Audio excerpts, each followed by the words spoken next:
ದಾವಣಗೆರೆಯ ದಕ್ಷಿಣ ಕ್ಷೇತ್ರದಲ್ಲಿ ಕೈಗೆ ಮತ್ತೊಂದು ಕಗ್ಗಂಟು ಎದುರಾಗಿದೆ. ಕಾಂಗ್ರೆಸ್ ವಿರುದ್ಧ ಮುಸ್ಲಿಂ ಮುಖಂಡರು ಸೆಳೆದಿದ್ದಾರೆ.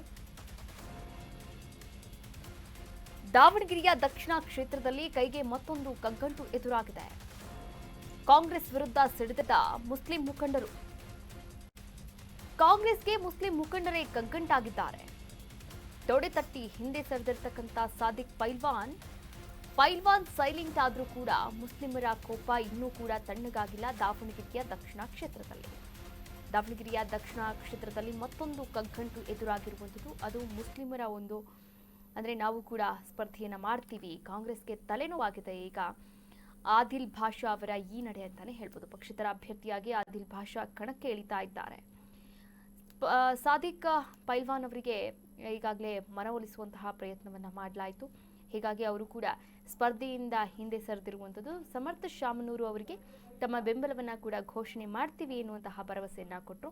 ಆದರೆ ಇದೀಗ ಮತ್ತೆ ಆದಿಲ್ ಭಾಷಾ ಇವರು ಕಾಂಗ್ರೆಸ್ಗೆ ಮತ್ತೊಂದು ದೊಡ್ಡ ತಲೆನೋವಾಗಿ ಪರಿಣಮಿಸಿದ್ದಾರೆ. ಪಕ್ಷೇತರ ಅಭ್ಯರ್ಥಿಯಾಗಿ ಆದಿಲ್ ಭಾಷಾ ಕಣಕ್ಕೆ ಇಳಿಯುವಂತಹ ಮಾತನ್ನ ಕೂಡ ಹೇಳಿರುವಂಥದ್ದು. ನಾವು ಕಾಂಪಿಟೇಷನ್ ಅಲ್ಲಿ ಇದೀವಿ, ಮಾಡ್ತೀವಿ ಕಾಂಪಿಟೇಷನ್. ಚರ್ಚೆನಿಲ್ಲ, ಅವ್ರಿಗೇನಾದ್ರು ಅದೇ ತೆಕ್ಕಡ್ರಿ ಸುಮ್ಮನೆ ಇದಾಗುತ್ತೆ, ಬಿಜೆಪಿ ಬರುತ್ತೆ ಹಂಗೆ ಅಂತ ಏನಾದ್ರು. ಬಟ್ ಇಲ್ಲ, ನಮ್ಗೆ ಇಂಟ್ರೆಸ್ಟ್ ಇಲ್ಲ ತಗೊಳಕ್ಕೆ. ಯಾವುದೇ ಥರದ ಹಿಂದೆ ತಗೊಳ್ಳೋ ಮಾತೇ ಇಲ್ಲ. ಪ್ರೀತಿ ವಿಶ್ವಾಸದಲ್ಲಿ ಇದೀವಿ, ಬಂದಿದ್ದೀರಾ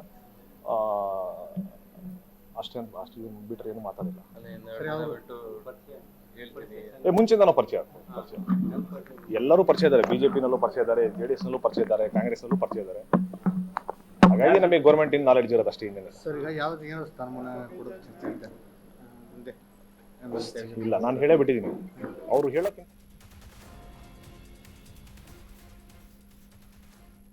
ಈಗಾಗಲೇ ಆದಿಲ್ ಎಂಟ್ರಿಯಿಂದ ಮುಸ್ಲಿಂ ಮತ ವಿಭಜನೆಯಾಗುವಂತಹ ಆತಂಕ ಕಾಂಗ್ರೆಸ್ ನಾಯಕರಲ್ಲಿ ಹೆಚ್ಚಾಗಿದೆ ಅಂತಾನೆ ಹೇಳ್ಬೋದು. ಆದಿಲ್ ಪರ ಸಿಎಂ ಇಬ್ರಾಹಿಂ ದಲಿತ ನಾಯಕರು ಪ್ರಚಾರವನ್ನ ಕೂಡ ಕೈಗೊಳ್ತಾ ಇದ್ದಾರೆ. ಆದಿಲ್ ಸಮಾಧಾನ ಪಡಿಸೋಕೆ ಇನ್ನಿಲ್ಲದ ಕಸರತ್ತನ್ನ ಮಾಡಿದ್ರೂ ಕೂಡ ಆದಿಲ್ ಅವರು ಮಾತ್ರ ಯಾವುದೇ ಕಾರಣಕ್ಕೂ ನಾನು ಮಾತ್ರ ಈ ಒಂದು ಸ್ಪರ್ಧೆಯಿಂದ ಹಿಂದೆ ಸರಿಯಲ್ಲ ಎನ್ನುವಂತಹ ಮಾತುಗಳನ್ನು ಆಡ್ತಾ ಇದ್ದಾರೆ. ನಿನ್ನೆ ಅಷ್ಟೇ ಭದ್ರಾವತಿ ಶಾಸಕ ಸಂಗಮೇಶ್ ಅವರು ಕೂಡ ಮನವೊಲಿಕೆಗೆ ಬಹಳ ಒಂದು ಪ್ರಯತ್ನವನ್ನ ಮಾಡಿದ್ರು.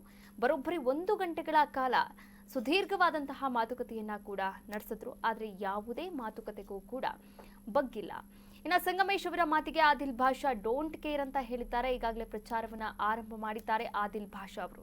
ಹಾಗೆ ನಾನು ಯಾವುದೇ ಕಾರಣಕ್ಕೂ ಕೂಡ ಈ ಒಂದು ಚುನಾವಣಾ ರಣಕಣದಿಂದ ಹಿಂದೆ ಸರಿಯಲ್ಲ ಎನ್ನುವಂತಹ ಮಾತುಗಳನ್ನು ಆಡ್ತಾ ಇದ್ದಾರೆ. ಸಾದಿಕ್ ಪೈಲ್ವಾನ್ಗೆ ಹೈಕಮಾಂಡ್ ಒತ್ತಡ ಇತ್ತು, ಹೀಗಾಗಿ ಅವರು ಹಿಂದಕ್ಕೆ ಸರಿದಿರ್ಬೋದು. ಆದರೆ ನನಗೆ ಯಾವುದೇ ಹೈಕಮಾಂಡ್ನ ಒತ್ತಡ ಇಲ್ಲ. ನಾನು ಪಕ್ಷೇತರ ಅಭ್ಯರ್ಥಿಯಾಗಿ ಇಲ್ಲಿ ಕಣಕ್ಕೆ ಇಳಿತಾ ಇದ್ದೇನೆ. ಹಿಂದೆ ಸರಿಯುವಂತಹ ಮಾತಿಲ್ಲ, ಹಿಂದೆ ಸರಿಯಲ್ಲ. ಪಕ್ಷೇತರ ಅಭ್ಯರ್ಥಿಯಾಗಿ ನಾನು ಕಣಕ್ಕಿಳಿದೇ ಇಳಿತೀನಿ ಎನ್ನುವಂತಹ ಮಾತುಗಳನ್ನು ಆಡಿದ್ದಾರೆ ಪಕ್ಷೇತರ ಅಭ್ಯರ್ಥಿ ಆದಿಲ್ ಭಾಷಾ ದಾವಣಗೆರೆಯ ದಕ್ಷಿಣ ಕ್ಷೇತ್ರದಲ್ಲಿ.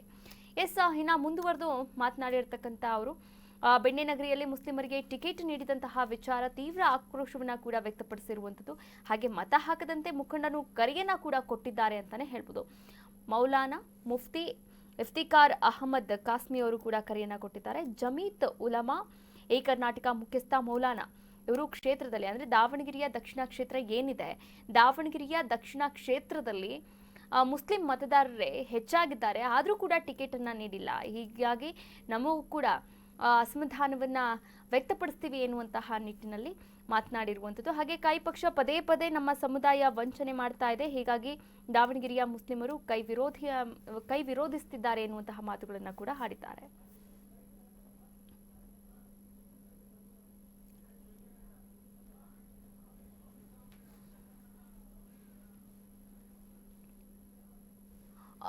ಈ ಕುರಿತಂತೆ ಇನ್ನಷ್ಟು ಮಾಹಿತಿಯನ್ನ ನೀಡ್ತಾ ಹೋಗ್ತಾರೆ ನಮ್ಮ ಪ್ರತಿನಿಧಿ ಅಭಿಷೇಕ್ ದೂರವಾಣಿ ಸಂಪರ್ಕದಿಂದ ಜಾಯಿನ್ ಆಗ್ತಾ ಇದ್ದಾರೆ.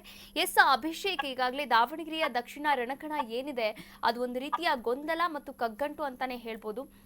ಮುಸ್ಲಿಂ ನಾಯಕರು ಈಗಾಗಲೇ ಸಾಕಷ್ಟು ಅಂದ್ರೆ ಸಾದಿಕ್ ಪೈಲ್ವಾನ್ ಅವರು ಈ ಚುನಾವಣೆಯಿಂದ ಹಿಂದೆ ಸರಿದ್ರೂ ಕೂಡ ಆದಿಲ್ ಭಾಷಾ ಅವರು ಇವಾಗ ಮತ್ತೆ ಚುನಾವಣೆಗೆ ಪಕ್ಷೇತರ ಅಭ್ಯರ್ಥಿಯಾಗಿ ಸ್ಪರ್ಧೆಯನ್ನು ಮಾಡ್ತಾ ಇರುವಂತದ್ದು. ಈ ಒಂದು ಪರಿಸ್ಥಿತಿಯಲ್ಲಿ ಕಾಂಗ್ರೆಸ್ ನಾಯಕರು ಏನ್ ಹೇಳಿಕೆಯನ್ನ ನೀಡ್ತಾ ಇದ್ದಾರೆ, ಯಾವ ರೀತಿ ರಿಯಾಕ್ಟ್ ಮಾಡ್ತಾ ಇದ್ದಾರೆ? ಕಾವ್ಯ, ಬೈ ಎಲೆಕ್ಷನ್ ಚುನಾವಣೆಗೆ ಕೆಲವೇ ದಿನಗಳು ಬಾಕಿ ಉಳಿದಿರುವಂತಹ ಬೆನ್ನಲ್ಲೇ ಇದೀಗ ಕಾಂಗ್ರೆಸ್ ಪಕ್ಷದಲ್ಲಿ ಮತ್ತೆ ಒಂದಷ್ಟು ಗೊಂದಲಾತ್ಮಕ ಬೆಳವಣಿಗೆಗಳು ಆಗ್ತಿರುವಂತದ್ದು. ಒಂದು ಕಡೆ ಬಾಗಲಕೋಟೆ ಮತ್ತೆ ದಾವಣಗೆರೆ ದಕ್ಷಿಣ ಕ್ಷೇತ್ರವನ್ನ ಶತಾಯಗತಾಯವಾಗಿ ಗೆದ್ದೇ ಗೆಲ್ಲಬೇಕೆಂಬ ಒಂದು ಲೆಕ್ಕಾಚಾರದಲ್ಲಿ ಇರ್ತಕ್ಕಂತ ಕಾಂಗ್ರೆಸ್ ನಾಯಕರಿಗೆ ಇದೀಗ ಅಸಮಾಧಾನದ ಒಂದು ಸ್ಫೋಟ ಎಲ್ಲೊಂದ್ ಕಡೆ ಭಾರಿ ಒಂದು ಹಿಂದೆಟ್ಟಾಗುವಂತ ಒಂದು ಸಾಧ್ಯತೆ ಇದೆ. ಇದಾಗ್ಲೇ ದಾವಣಗೆರೆ ದಕ್ಷಿಣ ಕ್ಷೇತ್ರದ ಟಿಕೆಟ್ ನ ಮುಸ್ಲಿಂ ಸಮುದಾಯಕ್ಕೆ ಟಿಕೆಟ್ ಕೊಡ್ಬೇಕೆಂಬ ಒಂದು ನಿಟ್ಟಿನಲ್ಲಿ ಸಾದಿಕ್ ಪೈಲ್ವಾನ್ ಅವರಾಗಿರ್ಬೋದು, ಜೊತೆಗೆ ಒಂದಷ್ಟು ಪ್ರಮುಖ ಮುಸ್ಲಿಂ ಮುಖಂಡರು ಬೇಡಿಕೆನ ಇಟ್ಟಿದ್ರು. ಆದ್ರೆ ಸಾದಿಕ್ ಪೈಲ್ವಾನ್ ಅವ್ರನ್ನ ವಿಶ್ವಾಸಕ್ಕೆ ತೆಗೆದುಕೊಂಡು ಅವರಿಂದ ಕಾಂಗ್ರೆಸ್ ಪಕ್ಷಕ್ಕೆ ಮತ್ತೆ ಸೇರಿಸಿಕೊಳ್ಳುವಲ್ಲಿ ಎಲ್ಲೋ ಒಂದ್ ಕಡೆ ಏನು ಕಾಂಗ್ರೆಸ್ ನಾಯಕರು ಯಶಸ್ವಿನ ಕಂಡಿದ್ರು. ಆದ್ರೆ ಇದೀಗ ಪ್ರಮುಖವಾಗಿ ಮತ್ತೆ ಕಾಂಗ್ರೆಸ್ ಪಕ್ಷಕ್ಕೆ ಒಂದಷ್ಟು ಅಸಮಾಧಾನದ ಹೊಗೆ ಇಲ್ಲಿ ಕ್ಷೇತ್ರದಲ್ಲಿ ಕಾಣ್ತಿರುವಂತದ್ದು. ಅದರಲ್ಲೂ ಕೂಡ ಪಕ್ಷೇತರವಾಗಿ ಸ್ಪರ್ಧೆ ಮಾಡ್ತಿರ್ತಕ್ಕಂತ ಆದಿಲ್ ಬಾಷಾ ಅವರು ಯಾವುದೇ ಕಾರಣಕ್ಕೂ ಕೂಡ ನಾನು ಕಾಂಗ್ರೆಸ್ ಪಕ್ಷಕ್ಕೆ ಬೆಂಬಲವನ್ನ ಕೊಡೋದಿಲ್ಲ, ನಾನು ಪಕ್ಷೇತರವಾಗಿ ನಿಂತಿದ್ದೇನೆ, ಪಕ್ಷೇತರವಾಗಿ ನಾನು ಸ್ಪರ್ಧೆ ಮಾಡ್ತೇನೆ, ಜೊತೆಗೆ ಮುಸ್ಲಿಂ ಸಮುದಾಯದ ಮುಖಂಡರು ನನ್ನ ಜೊತೆಗಿದ್ದಾರೆ, ನಾನು ಶತಾಯಗತಾಯ ಈ ಬಾರಿ ಬೈ ಎಲೆಕ್ಷನ್ ಅಲ್ಲಿ ನಾನು ಗೆಲುವನ್ನು ಸಾಧಿಸ್ತೇನೆ ನಾನು ಅನ್ನುವಂತ ಒಂದು ಮಾತುಗಳನ್ನ ಆಡ್ತಿದ್ದಾರೆ. ಇದರ ನಡುವೆ ಒಂದಷ್ಟು ಮೌಲ್ವಿಗಳು ಪ್ರಮುಖವಾಗಿ ಮುಸ್ಲಿಂ ಸಮುದಾಯಕ್ಕೆ ಕರೆಯನ್ನ ಕೊಟ್ಟಿರುವಂತದ್ದು.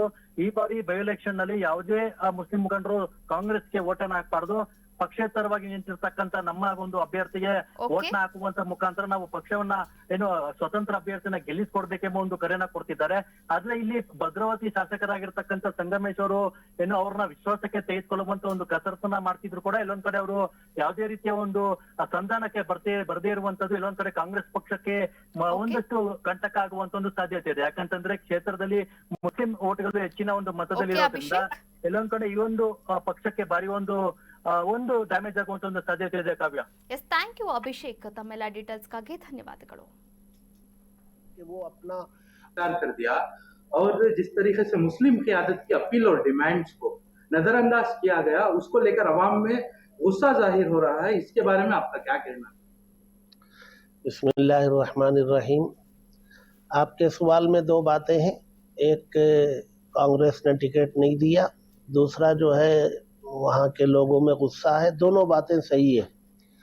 कांग्रेस पार्टी ने मुसलमानों की हक तलफी की है, नाइंसाफ़ी की है, उनके हक को मारा है और ये मौका था कि उसको ये हक दे करके वो और करीब करती मुसलमानों को, और उसने बजाय इसके कि और दूर कर दिया।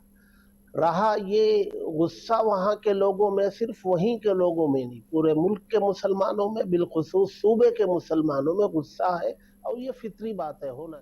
ಕರ್ನಾಟಕ ನ್ಯೂಸ್ ಬೀಟ್ ಫಾಲೋ ಮಾಡಿ, ಸಬ್ಸ್ಕ್ರೈಬ್ ಮಾಡಿ.